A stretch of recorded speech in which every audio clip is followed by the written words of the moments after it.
Hello and welcome to another episode of Bare Bones Wargaming, a show with no bells, no whistles, no frills, just a man, a camera, and his game. On this episode, now I know I mentioned last time I was thinking about the Norwegian campaign, but I set Narvik up and I pushed the counters around a little bit and I just wasn't into it. And I kind of feel that way about most of my Norwegian campaign games, although admittedly I have not tried the newest one from Trafalgar Games, I think is the name of the company. But that's a separate topic, I guess, for a different episode of, topics that you like or interested in, like in this case Norway 1940, and trying to find a game that matches it, that gives you the feel of what that particular battle or campaign was like. So, since I didn't do that, I decided to go back to one of my favorite magazine games. This easily falls into my top 5 of all time that I haven't played in about a year and a half and thought I would share with you. And the game I'm going to focus on today is actually 2 games in one. It comes from Against the Odds magazine, number 43, called Islands of the Damned. Okay, Wake Island and Peleliu. In this particular case, we are going to focus on the Wake Island game, designed by Stephen Cunliffe and published in Against the Odds magazine. Now, these games are solo games, this particular game here, and it's pretty straightforward. You play the American side, here defending Wake Island, okay? And you're basically trying to hold out as long as possible. And victory is determined by how long you can hang in there. Okay, as you can see here from the victory chart, you can range everything from ignominious defeat to catastrophic victory, which basically, basically ends the war right off the bat, which is almost impossible to achieve. I don't think I've ever got that many victory points, but I suppose it's possible. Somebody must have. They have it on the chart, right?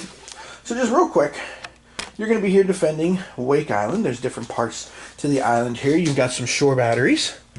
You got your headquarters, you got ammo dump, fuel depot, and airfield that you're going to use to defend yourself against the IJN, the Imperial Japanese Navy, which will be advancing from these spaces here. Okay. Now the spaces all have codes on them. Okay, let's just zoom in on. Let's zoom in on this particular space here. As you can see, there's a 5 here.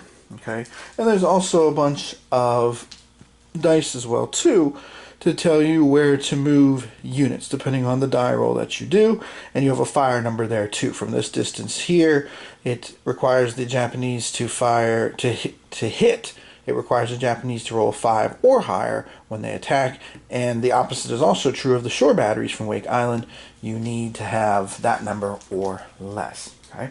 The only other things you have to really consider here are your garrison track, which is down here. Okay, if it ever hits 1, you lose. Game over, and you assess your level of victory. Okay, and the game is divided into 2 waves. There's wave 1, which runs across the top of the board here, and then there's wave 2 that runs down the side. Now, if you know anything about this, the Japanese attacked and were a little bit overconfident and kind of got smacked on the nose pretty hard, and then they came back and savagely assaulted, ended up winning the battle. So as always, let's jump right in. So here we go. First thing you always do is the discovery phase. The discovery phase tells you how many markers you're going to draw from the markers that you have at the top. And again, there is a first and second wave here. So let's zero in here. And we'll see how many we are going to draw. So you roll 2 dice. And you take the higher of the 2 rolls. In this case, it is a 5. And that's how many counters you're going to draw for the opening turn. What I like to do is take a die and mark it. So I go 1, 2, 3, 4, and 5. That way I remember what I drew, what I've already used, etc., etc. Okay? Now the markers are going to give you different things that you can do here. So let's just talk about them as we reveal them. So here we go. So the first marker is a Japanese destroyer. Now, when Japanese destroyers are revealed, if none of the units from their division are on the board already, you're going to roll to figure out where they start. Now, their starting locations are always going to be these big red Roman numerals here. You can see a 5, a 4, a 6, and of course it wraps around to the other side. I rolled a 4, so they will be placed here in this zone from the 29th Destroyer Division. Okay? Now, if there already were units from this division on the map, you would just place that with the division units that are already there, which of course means if they're way up the map already, that can be an extremely dangerous sort of thing. So the next marker is some ammo. So when you get ammo, anything that you really get for your side, the US side, you place it on the map over here. Now the ammo markers are helpful because when you fire your shore batteries, you get +1 to your to hit die rolls. The third of the 5 markers, more ammo. Excellent. Somebody was planning ahead. So we got another ammo marker. The fourth marker, Wildcat. Now Wildcats go in the airfield, and when you get fuel, which I don't have right now, okay, you can see over here on the island. Again, we'll zoom back in here. You can see there we've got our ammo dump, we got our fuel dump, and we have our airfield. When I get some fuel, I will be able to launch some Wildcats against the Japanese. Okay, and the last counter I drew was the Yankee Grit. Now Yankee Grit goes in the grit box, and they can be used to re-roll damage rolls when you attack IJN ships, or if you save them at the end of the game, they turn into 2 victory points apiece. Okay? Alright, so that's the discovery phase. You do that at the start of every single turn. Now the next thing you do is move the Imperial Japanese Navy. Now you would move any units that are on the map. So let's zero in on the one Japanese unit that is on the map and show you how that works. Whoops, sorry about the bump. So they're in starting space 4 here. Okay, so you roll a die, and in this case it's an individual ship. But let's say that some of their other fellowships were here. Let's say there was 3. They would all move together as a group. Okay, and I just rolled a 2. All right. Now, if you look here at the map, you can see there's dice icons here: 3, 2, 1, and 4, 5, and 6. Those ones tell you which way you're going to go. Okay, in this particular case, it's a 1, 2, 3. So we're going to move from this space here across the border down to here, closer towards the Wake Island position. Okay, and you do this in order from closest to farthest away from the island. If you have to move a unit into a space where there's already another unit, then you need to choose another legal move. Or if there's no legal moves available, they sit still. So here comes this destroyer unit all by itself, basically being like, let's go and say what this Wake Island garrison is made of. Okay. Now the Japanese attack phase, you really can't do that until you get down into these rings here. Okay. These rings here have numbers on them. And again, they're to hit numbers. But notice, this one has 6 or less, this one has nothing. So you can't fire from here, nor can you be fired upon from the Japanese perspective. And as you get closer, of course, the numbers get lower until you get all the way down to the coastline. So there's no need to attack, there's no shore battery phase. The Wildcat phase is next, but I have no fuel, so I can't put anybody up in the air. So unfortunately, nothing I can do with that. Recovery and retreat, well, we haven't had any damage yet, and we don't have to worry about the Japanese retreating just yet, although that probably will happen here eventually. We have the Carnage phase, but again, there's no damage, and then victory points. So we're ready to move on to the next game turn. And again, we start by rolling 2 dice. We take the higher of the 2 dice. This time it is 6. So 1, 2, 3, 4, 5, and 6. And again, we're going to reveal these one at a time. So here we go. The first one is another Japanese destroyer. Now this one is 30. 29 is what's on the map. Now if this one had been another 29, we would just automatically have stacked it right on here on that space. But it was not, so we have to roll a die, find out where we place it. I rolled a 1, so it goes in the Roman numeral 1 zone. Next counter is fuel. Oh, perfect. So now in the Wildcat phase, provided I don't get hit, I'll be able to launch the plane and put it on combat air patrol. Alright, more ammo. Yes, I need more ammo. Perfect. Or as Eartha Kitt would say, it's perfect. Up, Japanese transport. Now these are extremely dangerous, because if they ever get to the coastal areas, you're going to be able to invade and attack you. Okay? So again, we roll for placement. It is a 4. So they will go into this starting zone here. Next, what do we find next here? Let's see. More ammo. Holy smoke, man. Somebody, I'll tell you what though, somebody in the Marine Corps was on the ball here, man, stocking all this ammo. That's awesome. And the final marker is another Japanese ship from the 30th Destroyer Division. Now again, we already placed the 30th Destroyer over here, so I will just stack it right there with that. Okay? And our discovery phase is now over. Okay? And you always roll 2 dice until you get to the second wave. Then you actually roll 3 dice and take the highest one as the intensity ramps up. As the Japanese come back after getting their big bloody nose, they wipe their nose off and come back after you. Okay?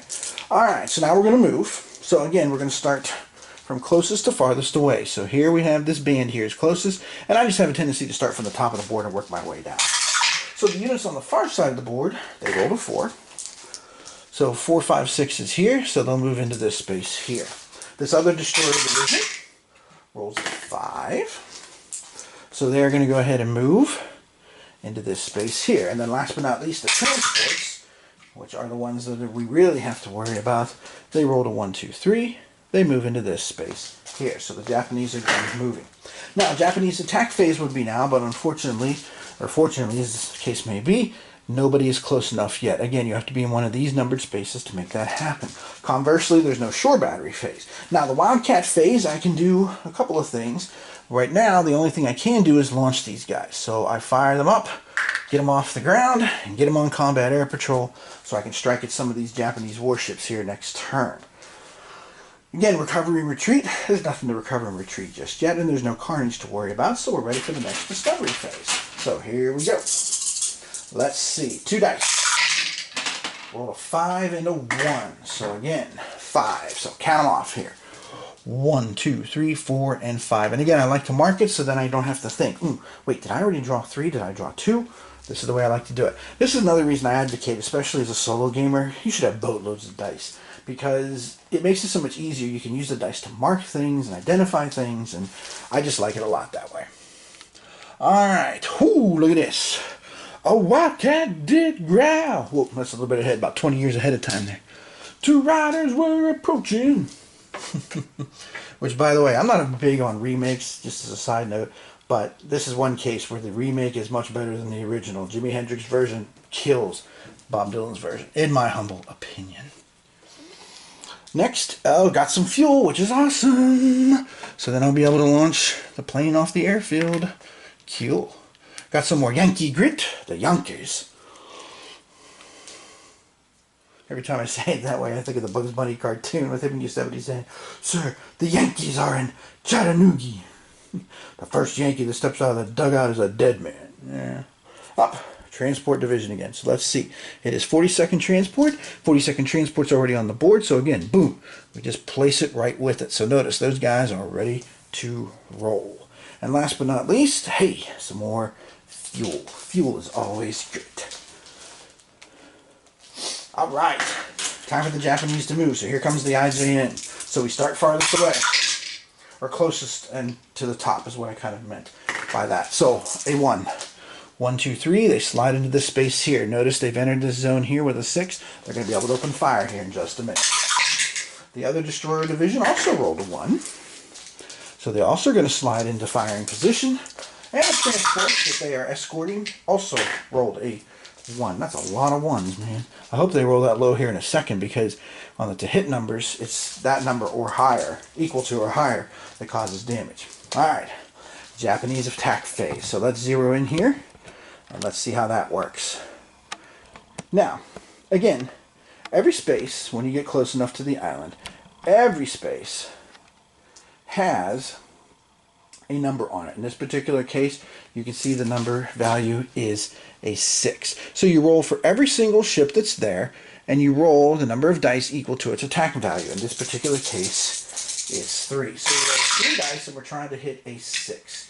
So let's see what we got here for this first destroyer. Well, we got 2 2s and a 3. Wrong. Thanks for playing. Here's some nice party gifts. So they missed. Swing and a miss. Next one, underneath. Again, 3 dice. Looking for a 6. Ooh. Guess they didn't quite find the range yet on us. 3 5. So they just missed. Just a bit outside. As Harry Doyle would say. So now we're going to move across the board to here. Okay. Now again, the transports, notice their number is parenthesized because they wouldn't fire anyway, even if they were in the next space up. They obviously are carrying troops to land on the island and come to grip with the Marines, as it were. So this one here, again, 3 dice, looking for a 6. And again, so far so good for the defenders of Wake Island. Got a 4 and 2 1, so they also missed. Excellent, yes. All right. Now to the shore battery phase, okay? Now shore battery wise, we have 3 shore batteries on the map, okay? We have battery A, which is up here and has a red circle. So it can fire on these areas here only, okay? Everything that's got a red circle around it like this, battery A can fire at. Down here on this part of the island, we have battery B. This is battery A. Battery A can fire in all these circles that are light colored. So notice its range is a lot bigger because it goes all the way over to here. And then battery L at the tip of the island can fire on either one. Now the batteries fire a number of dice equal to their status. So if they are, like right now, they have no damage to them at all, they roll 3 dice. If they're on fire, they only roll 1. And if they're smoking, they roll 2. Okay. Alright, so we're going to open fire on this Japanese destroyer out here with battery B. So again, we need a 6 or more to hit. Now I could use one of my ammo markers, but I'm not going to. Oh, but I did roll a single 6. Okay, so I scored a hit. So now, once you score a hit, now you're going to roll a number of dice equal to how many hits, which is 1. And I'm trying to get 3 or higher here. If I get 3 or higher, they're going to be on fire. And I did roll a 3. Boom! So, they're on fire, as Jimi Hendrix would say. Well, not really, I guess, because that me staying close to your fire is something entirely different. But anyway, now that I hit them, I could go ahead and try to fire with battery L at the same one. Now, if there's 2 Japanese ships in a space like this, you have to fire on the one that's damaged already if you're firing with one of your batteries. So I'm going to go ahead and open fire and see if I can drive these guys off by getting another hit on them. Let's see. But it's from that specific attack though, so I still would need 2 hits here. And I'm still trying to roll 6s. So, let's see. You know what, actually, yeah, you know what, I'll go ahead and try and hit them and see if I can drive them off. So, but I'll use one of my ammo markers, okay? So now by using an ammo marker, I will add +1 to all my die rolls. So now I need 5 or better to hit. Oh, that was a good choice. All right, because I rolled a 6, a 4, and a 2. Now that 6, 4, and 2 is going to turn into, of course, 7, 5, and 2. So I scored 2 hits, which is what I wanted. Okay, so I get to roll 2 damage dice, looking for 3 or better, and I rolled a 4 and a 6. Now, since I got 2 hits from that specific attack here, with my 6 and 4, which are both equal to or greater than 3, you get 2 hits on a ship in a specific attack, an individual attack, if you will, then they're going out of action. They're going to the Emperor's Glory box. So, bam! And if you'll go to the Emperor's Glory box, you're out of the game, basically, is what happens there. But bam! Now, as the Japanese continue to lose ships like that, when they reach 6 ships, and I'll show you here the 2 boxes. Let me zoom out a little bit. You got the Emperor's Glory, where I just put that ship, and the Emperor's Disgrace. When the total in those 2 boxes reaches 6, then the second wave is unleashed and initiated. Okay, so good shot there. And then last but not least, we have this shore battery over here that can open fire as well too. And again, you may attack. You can wait if you want. And again, by waiting, I mean theoretically, you could go ahead and increase your chances of scoring more victory points. Because basically what happens is, however many of these spaces get uncovered here, those are going to turn into victory points. So obviously the more spaces uncovered, the better off you are. But again, for the purposes of this game, I'll go ahead and open fire with this other battery, looking for a 6. So, whoa. Whew. Luck is on my side this game. Look at this. So I opened fire with this battery on this destroyer group here. And I rolled 2 6s and a 1. So that's 2 hits again. So again, I'm looking for 3 or better. But I rolled a 2 and a 1. Those are both misses. Now, what I could do if I wanted to, what I could do if I wanted to, is I could use one of my Yankee grit counters here to re-roll the result. And I could use 2 if I wanted to, if I really wanted to drive this ship off. But I'm going to go ahead and let it go. Because again, the more ships that get kicked out here, the quicker the Japanese come back with a vengeance. So I'm going to sit still and just wait for the moment on that. Okay? Alright. So that's my shore batteries opening fire. Now we move on to the Wildcat phase. Now, the Wildcats here that are on combat air patrol, I could use them to attack any ship on the map. And I can launch my new one from the airfield because I have fuel. So let's launch my new one first. So I'll do that. And then again, just for the purposes of demonstrating how the game works, I'll go ahead and fly this Wildcat into here. And we'll go ahead and we'll attack this Japanese ship right here. Now, the procedure for a Wildcat attack is a little bit different than how you handle things for the shore battery attacks. Okay, so first thing you do is you choose your target. Then the Japanese get to fire anti-aircraft fire. Okay, so going to open fire with 3 dice, and they're looking for 6s. They hit 1, 6. So that reduces the strength of the Wildcat by 1. So now the Wildcat is going to be reduced to attack value of only 1. And now I'm just rolling for damage. I'm trying to get 3 or better. I rolled a 2, so I missed. Again, I could use my Yankee grit here if I wanted to, I believe, if I'm not mistaken. Yes, I can do that, but I'm not going to, again, because driving away the ships is not the best.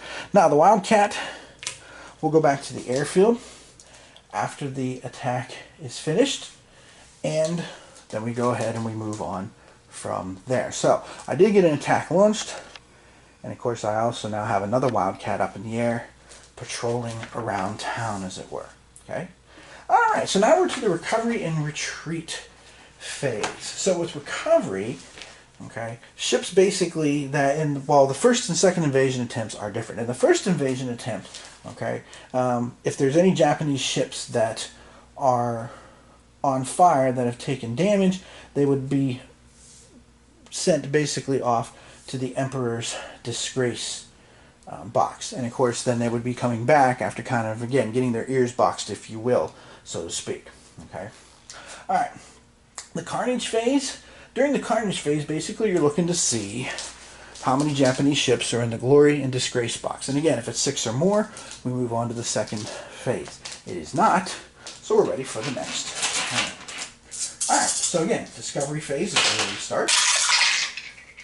This time I rolled only a 3 and a 1. So this time it's only going to be 3 markers we're going to review. 1, 2, and 3. So let's see what we get here. Up, another Japanese ship, little patrol boat. Now again, there's none of them on the map. So we will roll to place them, and they go into Roman numeral space 5. The next marker is more fuel. Alright, so I can get my Wildcats rolling. And last but not least, hey, more fuel. And my Wildcats will be ready to roll again. So now on to the Japanese movement phase. And again, starting closest. And I just start at the top. First roll is a 6. So this Japanese ship is going to move into here. This other destroyer, which is closing in, they also rolled a 6, so they go down to there. The transports rolled a 1, so they're going to go into this space here.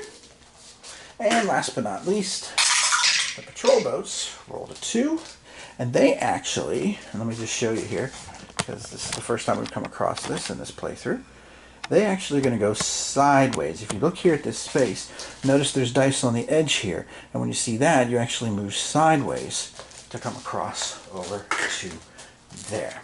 Alright, so now the Japanese are ready to open fire again. So let's go ahead and take a look, starting from the top up here. We've got that one destroyer rolling 3 dice, because that's strength. Looking for a 5 or better, it rolled a 6. So they scored a hit. Now, When a hit is scored, then you roll for damage against the island. And if you look here, you can see the spaces. Let's go back out of here a little bit. The spaces on the islands have numbers on them. Okay, so you got 1, 2, 3, 4, 5, and 6. Okay, so they rolled a 5. So a 5 would hit the ammo dump.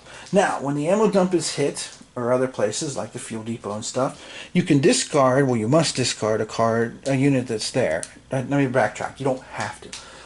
You can either discard one that's there, or you can come over here and reduce the garrison strength by 1. So it's early in the game, and I've got lots of ammo, so I'm going to go ahead and just discard the ammo counter, because I just don't really feel the need to do anything else with that. Okay. Alright, next ship down here.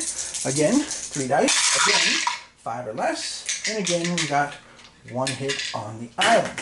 So this time, the hit is a 3. So a 3 is the airfield. Which means the wildcat that's there is hammered. They were caught on the airfield flat-footed. Dang it. Oh well, that's too bad. Well, I still got one other wildcat. I can look at the bright side. So, alright. I could have reduced the garrison by 1. Or I could discard a Yankee grit counter too. Oh, that's right. Some of these things too. And again, there is, let me come back out here. There is a nice chart on the back of the rule book that tells you, everything. Whoops.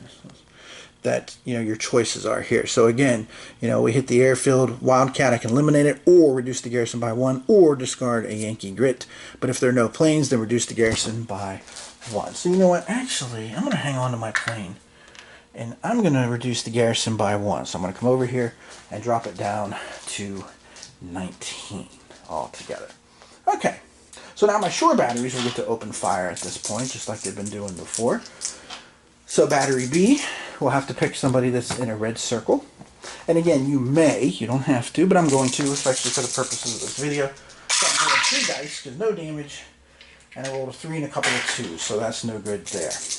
I'll fire at them again with battery L. Whew, rolled 3 2s. Yes, okay, so not so good. And then last but not least, because again, this one can only fire in these gray circles, I will open fire there. With 3 dice, hey, I rolled 2 6s. So that's good. I get 2 damage rolls trying to get 3 or higher. And I rolled a 5 and a 4. So 2 hits is enough to send them to the Emperor's Glory box. And at the end of the game, ships in the Emperor's Glory box count as victory points for you. So when you're hitting Japanese ships, if at all possible, you want to try and get 2 hits on them to kick them into the Emperor's Glory box, as opposed to 1 hit, which of course then at the end of the turn during the Carnage phase would kick them into the Emperor's Disgrace box. So the batteries actually did very well. Wildcat phase. I'm going to sit back with my Wildcat. I don't really want to do... Actually, I'll spend my fuel marker, and I'll send this one up on Combat Air Patrol and leave him up there. But I'm not going to attack, because again, by attacking I would cause the timer to go faster, and the longer you can make it through an invasion phase, then the more victory points you score. So there's 40 counters in each invasion phase, and if you go all the way to the end, 40, you get 40 victory points. So I'm going to try and not attack with that then. Okay. Recovery and retreat, well, there's nothing to recover. Okay. If there was damage on the guns, you would do that. If they're on fire, you flip them to smoke. Smoke you remove. Same thing with the Japanese ships as well, too. They would get their markers flipped. During the second invasion phase, the first invasion phase, basically, when the Japanese are hit, they got hit with fire, they're in the disgrace box right off the bat. Again, because the Japanese were like superly overconfident during their first shot at attacking Wake Island. Okay, so victory point phase we don't have to worry about doing yet because, well, it's not the end of the game. And we're on again to Discovery. Rolling 2 dice, 4 and a 2. So again, we take the higher one. We go 1, 2, 3, and 4. So let me just show you what's coming my way, and then I'll probably end this. So ammo, great, more ammo. Can always use more ammo. More fuel, excellent. Another Wildcat, wow. Usually you don't get this stacked this well early in the game. But the Japanese ships must all be together then. And more Yankee grit. Whew. So that means the IJN is lurking somewhere here, and the rest of these markers, and they're going to be on their way to attack in the near future. Alright, so this should give you a good idea, though, how the game plays. And, of course, now I'm ready to do the Japanese movement phase again, which, of course, I will pick up off camera later on. So, again, basically the game ends whenever transports get into the coastal waters that are there, or the garrison gets reduced. Now, later in the game, once per game, you can try to basically draft civilians to beef up the garrison, and you basically do that by declaring you're going to do it. You roll 2 dice and add that number to whatever it is. So, like if it's a 4 and you roll an 8, you would increase it to 12. The drawback, of course, is you have to give up 20 victory points, which is a huge chunk to give up in terms of scoring different levels of victory. Okay. Last time I played this, kind of my warm-up refresher, because usually before I share with you guys, I play one game just to refresh my brain of the refresh my memory rather of the rules. I ended up with 71 victory points, which is like the second highest one. Difficult defeat, which basically the war ended the way it did, ending in late 1945. Or no, I'm sorry, it ends later, a little bit later, in late 1945, as opposed to when it actually did. So, again, this is really, this game and its sister game, the Peleliu game, get my 3F stamp on them. They're fast, they're fun, and they're furious. It really, puts the tension on you, keeps you engaged. It's a lot of fun. There's a lot of replayability you can see here by both mixing the counters, rolling the dice. You never know what the Japanese are going to hit. Those kind of things. You never know what you're going to have available at any given moment. It's unusual to have all 3 Wildcats up, ready to roll, and there's only 2 Japanese warships on the entire map. That's really weird. So, and just one other thing, I guess, too, at the end of Phase 1, whenever that comes, whenever there's 6 ships in the Disgrace and Glory box, then you reveal the rest of the counters one at a time after marking. And I like to generally mark with, a different die. Like I usually use this yellow one to mark where the victory points are. So again, if this was going to be the end of the phase right now, I would put the yellow die on 23, and then I would reveal all these other counters one at a time. But again, the longer you can get a phase to go, the more victory points you get. And if you go through all 40 counters, you get 40 victory points. So again, sometimes sitting back and waiting with your batteries and waiting until the Japanese ships get closer into range is a good idea, because more counters come out, the more victory points you get. So again, I was just kind of, for demonstration purposes and instructional purposes, showing you how it worked with the shore batteries and stuff, and basically blasting everything that came within range right off the bat, rather than waiting for them to get too close, which kind of is a game of chicken, because they get to shoot first, and yeah, as they get closer, you get to hit them on a 4 or less, but they also get to hit you on 4 or less. So yeah, it is kind of like the ultimate game of chicken that way. So, so that is Given Up for Dead, which is the technical name of the Wake Island scenario. Both of them are called Islands of the Dam, but this one is called Given Up for Dead, and the Peleliu one is called Utmost Savagery. And at some point, I'll probably play this a few more times, I'll be honest, because it is just so much fun, and it is so fast and furious. I'll do a video on the sister game when I get that far. So, this has been Tim Korchner from Bare Bones Wargaming, saying thanks for watching, and we'll come to you again a little bit later in the war, a little bit of a different situation, where there's extreme pressure and desperation, but this time around I will be the attacker, trying to secure the island as rapidly as possible with as few losses as possible as well, too. So, we'll see you then. Thanks for watching.